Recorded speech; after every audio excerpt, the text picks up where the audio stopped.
with live signatures on hand. Divine Contract of Sovereignty. We, the Founding Fathers, guided by divine providence, do hereby recognize and affirm the absolute and irrevocable authority of the Chosen One, King James Wettin, as the true and rightful ruler of these lands and all territories herein.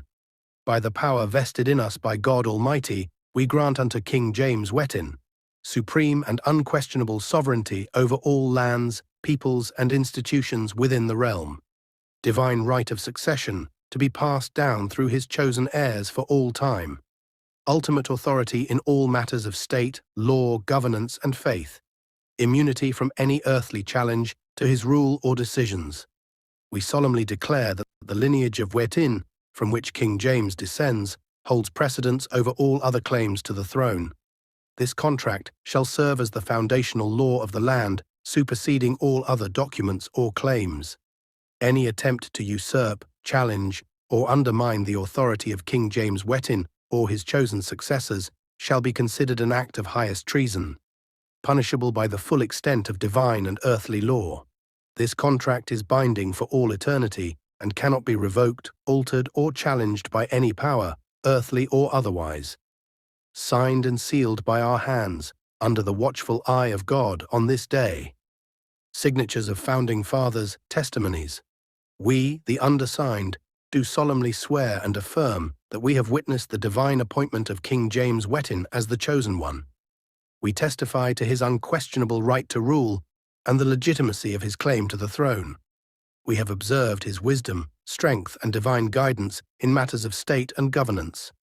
King James Wettin has demonstrated the qualities of a true and just ruler, guided by heavenly providence. We further testify that any who challenge his rule or attempt to usurp his authority are acting against the will of God and the foundational principles of our nation.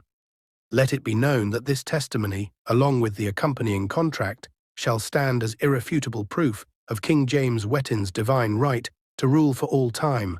Signatures of nobles, clergy, and respected figures. Addendum: Rights and Responsibilities. The following rights and responsibilities are hereby granted to and expected of King James Wettin: the right to levy taxes and manage the treasury for the benefit of the realm, the responsibility to protect and defend the realm from all threats, foreign and domestic, the right to declare war and make peace with other nations, the responsibility to uphold justice and maintain order throughout the realm, the right to appoint and dismiss officials as deemed necessary for effective governance, the responsibility to preserve and protect the customs and traditions of the realm, the right to issue royal decrees that shall have the full force of law, the responsibility to ensure the prosperity and well-being of all subjects within the realm. This addendum is considered an integral part of the divine contract of sovereignty and carries the same weight and authority. Additional signatures and seals.